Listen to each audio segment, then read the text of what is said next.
A woman I know, 62, sharp, runs the kind of life that requires her to be taken seriously the moment she walks into a room, came to me last year frustrated about something she couldn't name precisely. She had changed her color, tried several lengths, spent significant money at a well-regarded salon, and yet something about her hair still read, in her words, as tired. Not unkempt, not unfashionable, simply tired. She asked me what I thought, and I told her what I'm going to tell you now. The problem almost certainly wasn't her color, her length, or even her stylist's skill. It was that nobody had ever explained to her what her hair actually needed to do for her face at 62, the specific structural job a haircut must perform after a certain age, and the precise variables that determine whether it does that job or quietly fails at it. Most women over 60 approach their haircut as a style decision. The women who consistently look years younger than they are approach it as an architectural one. Those are not the same conversation, and today I am giving you the 5 points that separate them. Before we get into it, I have a free gift for you. I've read a lot of comments asking for this, so I built a checklist around it. The Elegant Morning Routine Checklist, 12 rituals of women who are timeless, healthy, and undeniable after 40. Stay until the end. I will tell you exactly where to get it, but only if you stay. Now let's get into today's 5. 1. The variable most responsible for whether hair reads as youthful. Most women believe the primary youthfulness signal in hair is color, specifically whether gray or white has been covered or embraced. I'm going to show you that color is not the dominant variable. But first, there is something you need to understand about what the research actually identified. A study on perceived hair age and youthfulness, drawing on dermatological and trichological research published in 2026, found that the single strongest predictor of whether hair reads as youthful or aged is not color, length, or style. It is surface luminosity, the degree to which the hair shaft reflects light cleanly and consistently along its length. Hair with high surface luminosity reads as young regardless of color. Hair with low surface luminosity reads as aged, regardless of how recently it was colored or cut. The mechanism is this. The hair's outer cuticle layer is composed of overlapping scales that, when healthy and flat, reflect light in a uniform direction, producing shine. As we age, the cuticle becomes progressively more raised and irregular due to hormonal changes, cumulative heat damage, and reduced sebum production from the scalp. A raised cuticle scatters light rather than reflecting it, producing the flat, dull surface that reads visually as aged, even when the color underneath is perfect. A dermatologist I know in New York explained it to me this way. The brain doesn't read gray as old. It reads dull as old. Those are measurably different things. I have watched this play out in the women I observe at dinners and events. The women whose gray or white hair reads as genuinely elegant and vital are almost always the ones whose hair catches light. The color is irrelevant. The surface is everything. Resolve. Before your next salon appointment, ask specifically about cuticle sealing treatments, specifically those containing bond-building technology such as Olaplex or a professional keratin gloss. These treatments physically flatten the cuticle layer and restore directional light reflection. Combined with a weekly at-home application of a high-quality hair oil, argan or camellia, applied to dry hair from mid-shaft to ends, surface luminosity can be meaningfully restored regardless of color or age. This is the variable to manage above all others. But here's where most people stop, optimizing surface quality while leaving the structural relationship between their haircut and their changing face completely unaddressed. 2. What your jawline actually needs from a haircut. Most women believe they look older because of what their hair is doing. I'm going to show you that the more precise explanation is what their hair is failing to do, specifically what it needs to do for the structural changes happening at the jawline and lower face. But first, understand the aging mechanism involved. After 60, a combination of bone resorption, fat pad redistribution, and collagen loss progressively softens the definition of the jawline and chin. The lower face loses the angularity that the brain reads as structural definition, and the eye, scanning a face, registers that softening as the primary visual marker of age. It precedes gray. It precedes lines. It is the structural change that happens first and reads most clearly.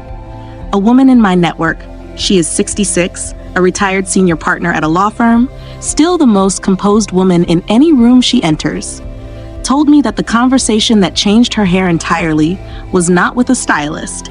It was with a facial plastic surgeon she consulted, not for surgery, but for understanding.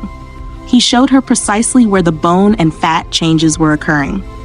She took that information to her stylist and said, "Design a cut that compensates for this."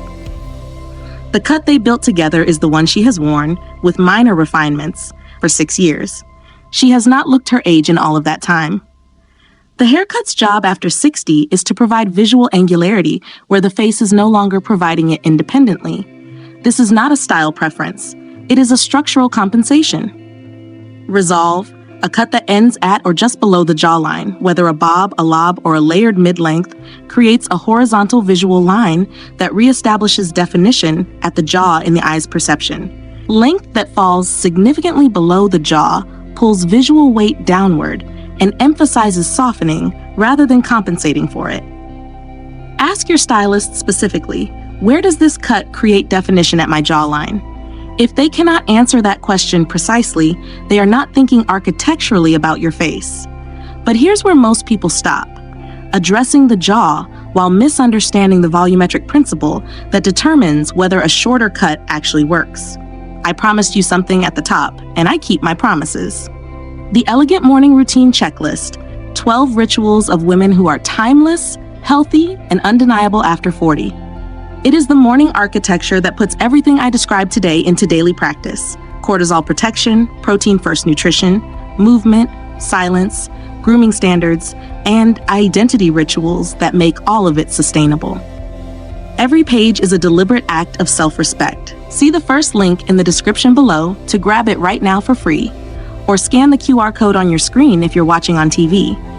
When you get it, remember to email me your feedback. I love reading those emails. Number 3, the volumetric mechanism behind a shortcut that subtracts years. Most women who consider shorter hair after 60 are told it suits them or opens up the face, vague reassurances that tell them nothing about whether or why it will actually work. I'm going to give you the precise mechanism. But first, understand what volume is actually doing visually.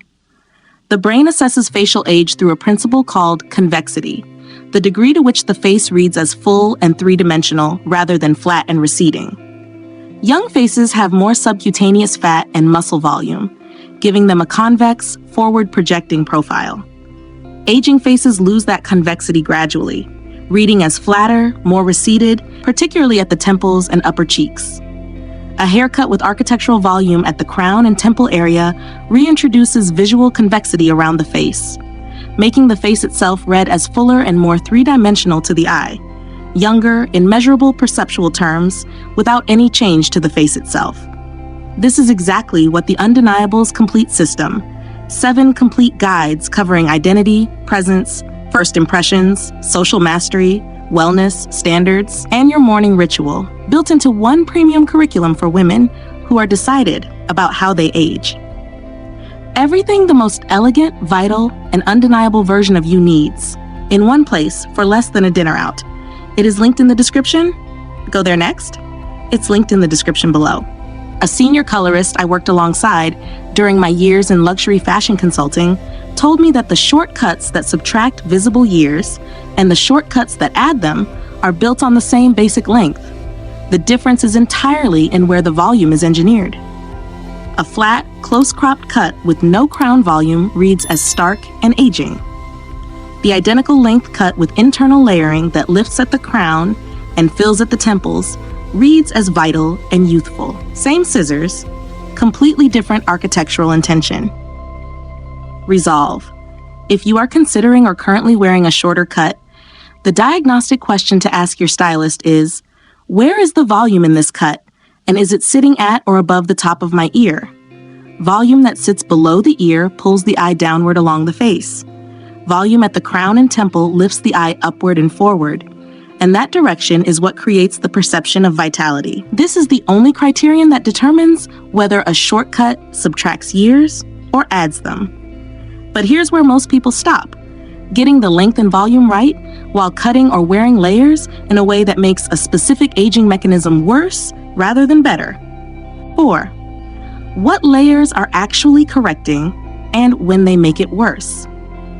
Face framing layers are recommended so universally for women over 60 that most women assume they're a general stylistic improvement. I'm going to show you they are a functional correction for a specific and documented mechanism, and that when they are cut incorrectly, they do the opposite of what's intended. But first, you need to understand what they are actually correcting. Dermatological research on facial aging has documented precisely that the nasolabial folds, the lines running from the nose to the corners of the mouth, deepen and the mid-face volume depletes in a pattern that creates shadow at the center of the face. This central shadowing is one of the primary visual signals the brain reads as age. Face framing layers, when cut correctly, introduce soft diagonal movement that draws the eye from the center of the face outward toward the perimeter, redirecting attention away from the shadow zone and toward the better lit, better structured outer frame. When they are cut incorrectly, specifically when they are too blunt, too uniform in length, or positioned too close to the chin rather than beginning at the cheekbone, they create a curtain effect that narrows the face and increases the visual weight of the center rather than redirecting away from it. I have seen this on women who come back from a salon with layers that have made their face look heavier and more tired than before. The instruction was correct. The execution was wrong. Resolve. Face framing layers should begin at the cheekbone, not the jaw, not the chin. They should be cut on a soft diagonal, feathered rather than blunt, and should be long enough to sweep outward rather than fall straight down. When you sit with your stylist, point to your cheekbone and say, "The layers begin here, they move outward, and they are feathered, not blunt."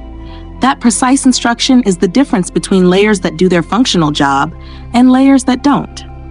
But here's where most people stop: building an architecturally correct cut while neglecting the one maintenance standard that determines whether the cut keeps working month after month. Now 5, the non-negotiable maintenance standard after 60. Here is the final point, and the one that protects everything the previous 4 built. Surface luminosity, which we established in point 1 as the dominant youthfulness signal, degrades over time even in a well-cut, well-structured style.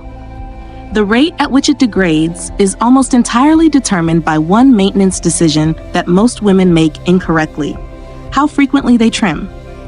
After 60, the hair shaft is more fragile and the cuticle more susceptible to lifting at the ends because sebum production, the scalp's natural conditioning system, has declined. Split ends and raised cuticle at the ends of the hair actively scatter light back up the entire length of the shaft, dulling the surface luminosity of even healthy hair grown from the root. A study on perceived hair condition found that hair with split or compromised ends was rated as significantly older and lower in health than identical hair with clean, intact ends, even when the roots and mid-shaft were in excellent condition. The ends are the most visible part of the hair in motion, and they are broadcasting the health signal of the entire length. Most women trim every 12 to 16 weeks. For women over 60 with finer, more fragile hair, that interval is too long. The complete framework. Manage surface luminosity above all other variables. It is what the brain reads as youth, more than color, more than length.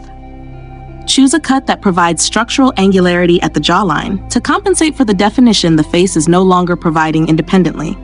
Ensure the cut carries volume at the crown and temple, above ear level, so the eye reads the face as convex and vital.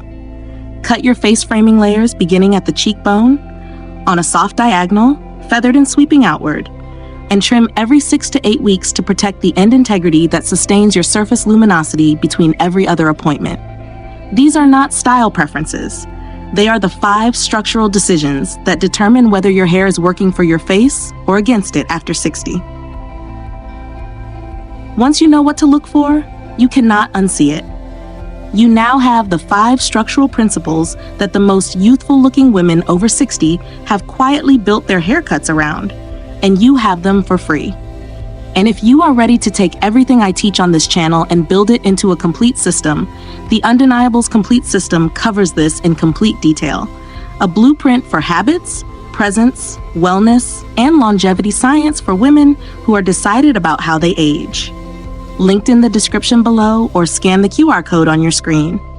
It is for the woman who is no longer waiting. Stay subscribed.